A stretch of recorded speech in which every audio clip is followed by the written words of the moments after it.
Guys good day. और हम दोनों डीजल ओनर हैं, निक्सॉन डीजल ओन करते हैं। मेरे पास XM मॉडल है, मार्च 2020 से यूज़ कर रहा हूँ। 2 साल मुझे मार्च में पूरे हो जाएंगे। और जो सौरभ भाई आपने गाड़ी कब ली थी? मैंने ली थी जुलाई 2021, अभी इसी साल करीब 3-4 महीने 8 जुलाई। हाँ। तो अब ये जो वीडियो बन रही है ना, इसलिए बन रही है कि जो DPF का प्रॉब्लम है बहुत सारे ब्रांड में, सिर्फ टाटा ही नहीं, इवन आपने सुना होगा फोर्ड वगैरह में। वीडियो इसलिए बन रही है, अगर कोई बंदा गाड़ी लेना चाहता है BS6 डीजल में, तो उसे क्या करना चाहिए, लेना चाहिए नहीं लेना चाहिए, कितने लोग को प्रॉब्लम हो रही है, वही हम डिस्कस करने वाले हैं। होपफुली अगर आप डीजल गाड़ी की सोच रहे हो तो हो सकता है आपका माइंड चेंज हो जाए। अपनी रनिंग के हिसाब से देख लीजिएगा कि आपको क्या लेना चाहिए या नहीं लेना चाहिए। अब पहली बात, DPF है क्या? जब गाड़ी आप चलाते हो, जो पोल्यूटेंट पहले इन्वायरमेंट में मिक्स होता था, तो गवर्नमेंट नॉर्म्स के हिसाब से उसको मिनिमाइज़ किया गया है। उसके लिए DPF एक फ़िल्टर होता है, वो गाड़ी में लगा हुआ है। ये सब हो गया, कहानी आपको पता चल गई कि DPF क्यों यूज़ हो रहा है, पोल्यूटेंट कम करने के लिए। अब DPF काम कैसे करता है? अब जब चला रहे हो तो धीरे धीरे DPF में होता है ना, हनीकॉम्ब टाइप का कुछ फ़िल्टर्स होते हैं।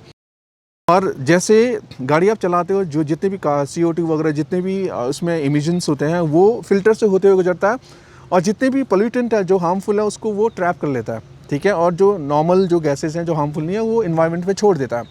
और जो ट्रैप हुआ है, जब गाड़ी थी आप चलाते जाओगे, जो ट्रैप हुआ वो भरते जाएगा, है ना। एक बॉक्स है तुम्हारा, उसमें आप धीरे धीरे कुछ डाल रहे हो तो धीरे धीरे भरेगा। एक टाइम ऐसा आएगा जब भर जाएगा। तो सिमिलरली DPF जब बहुत ज़्यादा जो ट्रैप हो जाएगा, जब लगेगा भरने वाला है, तो वो आपको गाड़ी में एक आइकन दे देता है DPF का। अब जो DPF रीजनरेशन है, क्लीनिंग है, उसका प्रोसेस अलग अलग है। एज ऑफ नाउ जो भी गाड़ियाँ हैं उसको आपको रन करना पड़ता है DPF रीजनरेशन के लिए। हर जो ब्रांड है उसका अलग हो सकता है। जो टाटा की मैं बताता हूँ, 2000 RPM पे 60 की स्पीड में आपको गाड़ी भगानी है और 15-20 मिनट तक। अब उससे होगा क्या?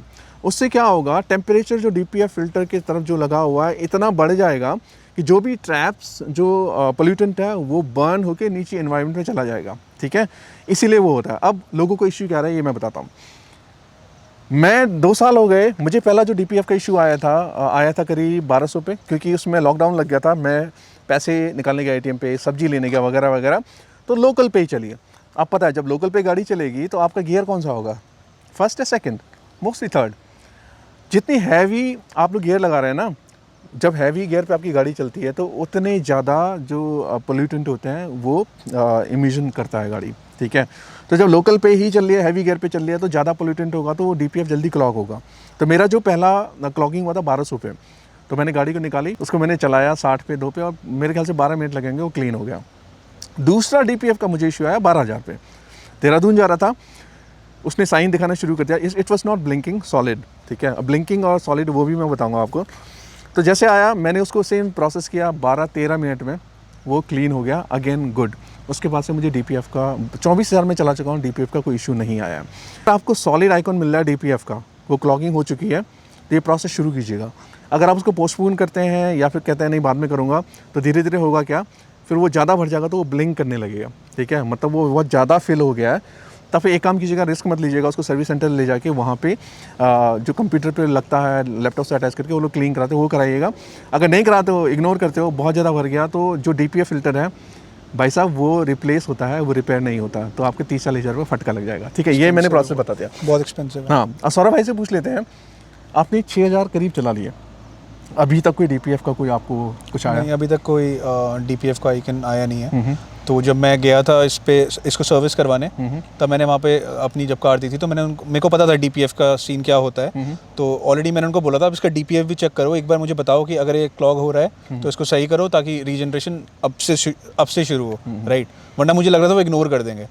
तो उन्होंने कहा मेरे को कि DPF मतलब अभी तो आपका साफ़ है, बाकी 10,000 के बाद आता है जनरली। तो वो थोड़ा मेरे को, मैंने बाय नहीं करी उनकी बात, क्योंकि मुझे थोड़ा वियर्ड लगा। ऐसा नहीं होता है, राइट, चलाने। हाँ, अगर आप लोकल पे चला रहे हो तो हो सकता है 2-3 हज़ार में 10,000 के बाद हर गाड़ी में DPF का आइकन जाए, ऐसा थोड़ा होता है। अगर आप बिल्कुल हाईवे पे चला रहे हो तो आप कभी आएगा ही नहीं, आप बिल्कुल। अब मैं सेकंड थर्ड गियर पे चलाए जा रहा हूँ, वो DPF फ्लॉग होता रहेगा, बिल्कुल होता रहेगा। अब जब मेरे सीन में लकी मैं इस चीज़ में हूँ कि लाइक मेरी जो गाड़ी का रन है मोस्टली वो नोएडा से दिल्ली होता है, तो बीच में एक्सप्रेस वे आता है, तो घर आना और जाना, वहाँ मुझे पता होता है DPF का क्या सीन है, 60 के ऊपर चलाएं, तो मैं चलाता हूँ उसे। तो अभी तक वो क्लॉग हुआ नहीं है, शायद इसी वजह से। तो अभी जो उन्होंने मुझे टाटा ने लास्ट बात जो मेरी कॉन्वर्जेशन हुई थी उनके साथ वो यही थी कि 10,000 के ऊपर आता है, अभी आपकी गाड़ी सेफ़ है। तो तब से अभी तक तो कोई इशू आया नहीं है मुझे, बट मैं देख रहा हूँ लोगों को काफ़ी इश्यूज़ आ रहे हैं, तो इवन आई एम कंसर्न। हाँ, अब मेन चक्कर क्या है ना कि जो इश्यूज मोस्टली जो AMT यूजर्स है डीजल उनको आ रहा है। अब मैं एग्जांपल्स भी दूंगा क्योंकि मुझे कम से कम बहुत सारी ईमेल्स आती हैं तो उनसे बात होती है। मैंने एक ग्रुप भी क्रिएट किया है, निक्सॉन डीजल ओनर्स चाहे ऑटोमेटिक मैनुअल जिसको इशू आ रहा है वो लोग ज्वाइन कर रहे हैं। 120-30 लोग हैं। तो सैटरडे को मैं एक पोल लेने वाला हूँ कितने लोगों को इशू आ रहा है।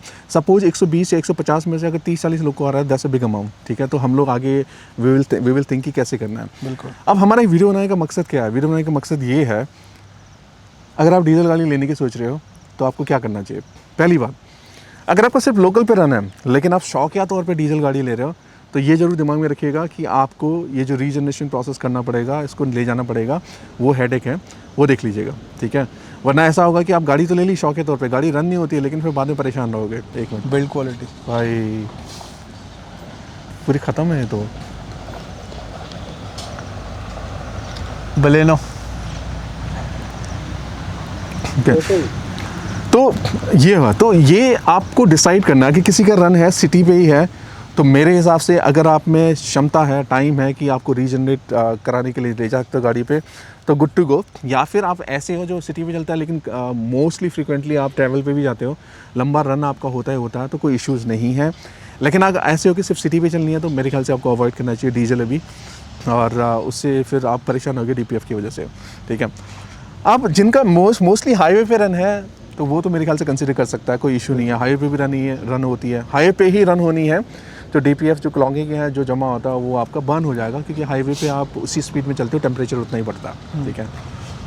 तो अब जैसे मैंने एक बताया था ब्लिंकिंग या नॉन ब्लिंकिंग, हमेशा याद रखिएगा, बहुत श्योर रहिएगा क्योंकि सर्विस सेंटर में जितने ने भी ये शिकायत की है, कंप्लेन की है, उनको बताया तो उनको क्या जवाब मिला आई डोंट नो कि सही होगा। लोगों ने मुझे बताया तो लोग को ये बोलते हैं कि आप BS4 डीजल यूज़ कर रहे हो। भाई साहब, जब मैंने 2020 में गाड़ी ली थी मार्च में, तो मुझे याद है मार्च अप्रैल ज़्यादा मई तक ऐसा हुआ था कि मुझे ढूंढना पड़ता था BS6 कहाँ पे है। उसके बाद ख़त्म हो गया भाई, BS6 ही अवेलेबल, BS4 कहीं भी अवेलेबल नहीं है। तो ये चीज़ें छोड़ दो, कस्टमर को थोड़ा बेवकूफ़ बनाने वाली बात है। ये मेरे को भी कंसर्न आया था BS6 फ्यूल का, तो मैंने भी रिसर्च करता है इस बारे में। तो जो मुझे पता चला दिल्ली में ऑलमोस्ट हर जगह BS6 ही मिल रहा है, सब जगह पूरे ऑल इंडिया में मैन्युफैक्चर ही नहीं हो रहा है, BS4 BS6 ही बन रहा है। तो और दूसरा क्वेश्चन ये है कि जो भी हम लोग कनेक्टेड हैं, जिन AMT यूजर्स और उनको DPF का इशू आ रहा है, आप बिलीव करो बहुतों का रन ऐसा है कि हाईवे पे ही रन है उनका, 120-130 किलोमीटर हाईवे पे भी रन है, उनको DPF का इशू आ रहा है और मोस्टली गाड़ी बहुत बार R&D करने के लिए सर्विस सेंटर ले जाना पड़ता है। तो यही था वीडियो, देख लीजिएगा। आपका जो डीजल गाड़ी परचेज़ करने का जो भी फंडा है BS6 के बाद थोड़ा सा चेंज हुआ है, ये डरने की बात नहीं है, लेकिन अपना जो एनालिसिस आपको करना है कि क्या आपके लिए सही है, क्या कितना आपका रन है, फिर डिसाइड कीजिएगा डीजल लेनी है नहीं लेनी है, ठीक है। राइट। होप ये वीडियो आपके कुछ ऐड करने के लिए यही है, मतलब अगर आपको ट्रिप मारना पड़ेगा frequently, right. I mean I won't say कि कंपनीज आपको फोर्स करिए ट्रिप मारने के लिए, बट आपको ये चीज़ देखनी पड़ेगी कि अगर आप डीजल गाड़ी ले रहे हो तो DPF भी एक चीज़ है जिसको आपको कंसिडर करनी पड़ेगी, और उसको रीजनरेशन करना आपके हाथ में है। So either you have to take it to the service station या फिर आप खुद करो। खुद करने के लिए आपको चलानी पड़ेगी गाड़ी। ऐसे एरिया में रहते हो अगर आप जहाँ पर ज़्यादा चल नहीं सकती है वो, तो फिर आपके लिए थोड़ा सा ट्रबल हो जाएगा वो चीज़, लेकिन अगर आप चला लोगे तो कोई इतना बड़ा इशू है नहीं। और मेरी गाड़ी में अभी तक आया नहीं है। और दूसरा ऐसा है कि अगर आप वो पर्सन हो जो ट्रैवल करना चाहता है लेकिन एक्सक्यूज किसी वजह से नहीं जा पा रहे तो आपके लिए फायदेमंद है। ये गाड़ी आपको कहेगा ट्रैवल, बिल्कुल घुमाएगी आपको। Thank you so much guys, hope ये जो वीडियो है हमने DPF के बारे में बनाया, डीजल गाड़ी लेनी चाहिए नहीं लेनी चाहिए वो आपको क्लियर करें।